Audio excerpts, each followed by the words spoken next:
Last question. Oh my God, we only have 30 seconds left. Maybe we have 1 more minute for our speakers. Just very briefly, you all talk about building trust. It's not easy. Building trust or rebuilding trust. We know how difficult it is, especially over the past few years. We might not be able to see to each other in person. And we can see each other's shoes also, not just here through Zoom, right?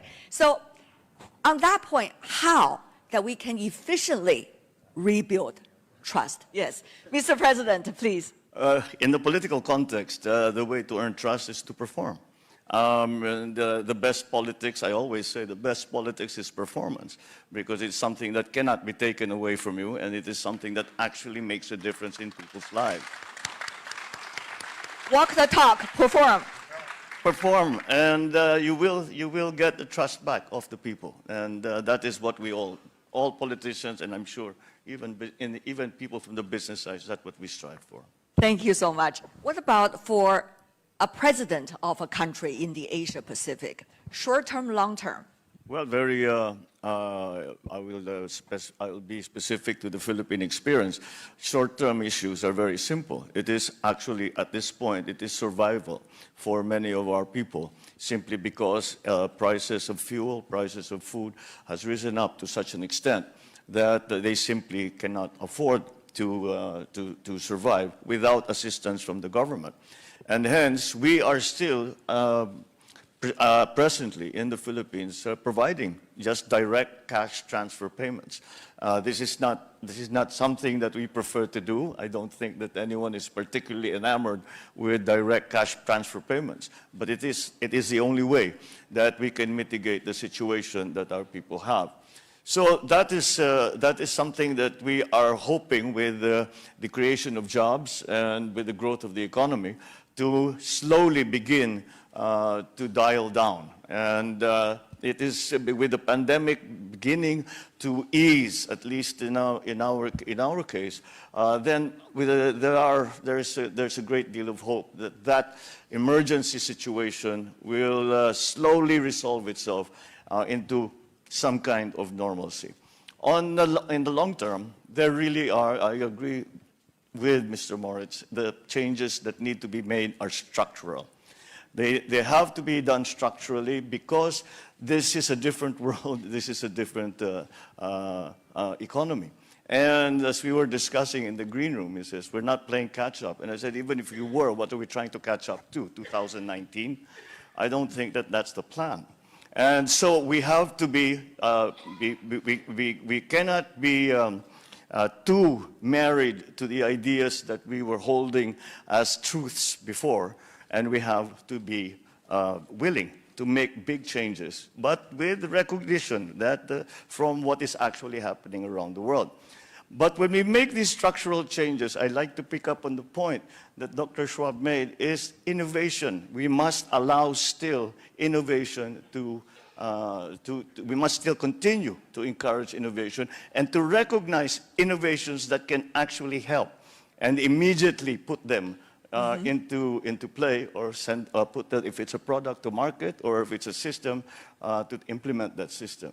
So the agility that Mr. Moritz is saying, I think, is the key to the future in the long term for not only the ASEAN, Asia-Pacific region, Indo-Pacific region, but for the whole world.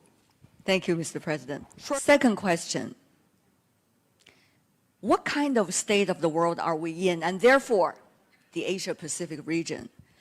Is it being defined as, I could use in many different languages to describe the same thing or similar things, but in English it will be rivalry, competition, or cooperation, which we have seen in trade mechanisms, at least in the Asia-Pacific region for decades. Maybe we start with Mr. President on that. As I described, I think one of the great advantages that that APEC and the countries in the Indo-Pacific, Asia-Pacific region have been able to manage is that very difficult balance between cooperation and competition. And yet we seem to, for the most part, I would say we have done it. And that is what has driven the growth of the region.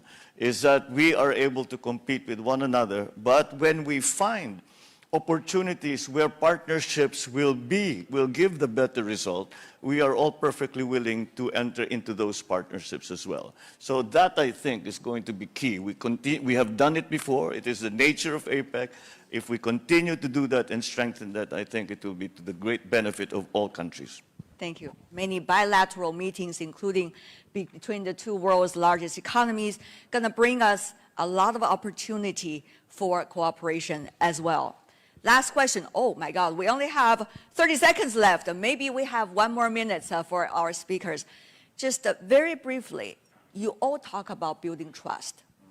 It's not easy. Building trust or rebuilding trust. We know how difficult it is, especially over the past few years. We might not be able to see to each other in person. And we can see each other's shoes also, not just here through Zoom, right? So on that point, how that we can efficiently rebuild trust? Yes, Mr. President, please. In the political context, the way to earn trust is to perform. And the best politics, I always say, the best politics is performance, because it's something that cannot be taken away from you, and it is something that actually makes a difference in people's lives. Walk the talk, perform. Perform, and you will get the trust back of the people, and that is what we all politicians, and I'm sure even people from the business side, that's what we strive for. Thank you so much. As a pathfinder for collaborative solutions to new and emerging trade issues, and as a laboratory for forward-looking and responsive economic and trade policies.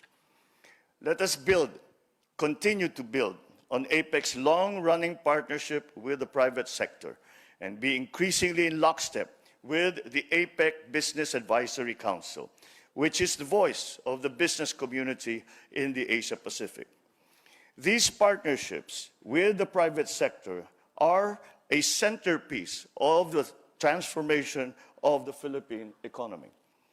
APEC's value and relevance are its ability to work with business.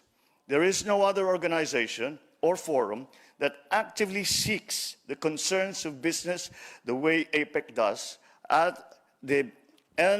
this tight engagement is what makes APEC unique, functional, and important, and therefore it is an engagement that must not only be preserved, but it must be strengthened.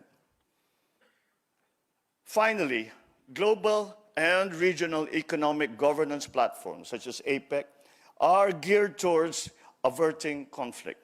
Like other similar post-World War II institutions, APEC should always remain cognizant of the raison d'etre of international economic cooperation. And we in APEC, I believe, have found that very difficult balance of very healthy competition and yet very healthy cooperation. However, the geopolitical currents that we must live with are some things that we still need to be concerned about. Because prosperity and progress is only possible in a world that is at peace, because we, as nations of the world, can never achieve our fullest potential unless we do it together. We must have our sights set high for APEC and for all member countries. But whatever plans we may have for our countries, for our economies, those will come to naught unless they are within the context of peace in the region and in the world. Thank you for the opportunity to share these thoughts with such an esteemed audience this morning. I thank you very much. And as we say in the Philippines, mabuhay po kayo.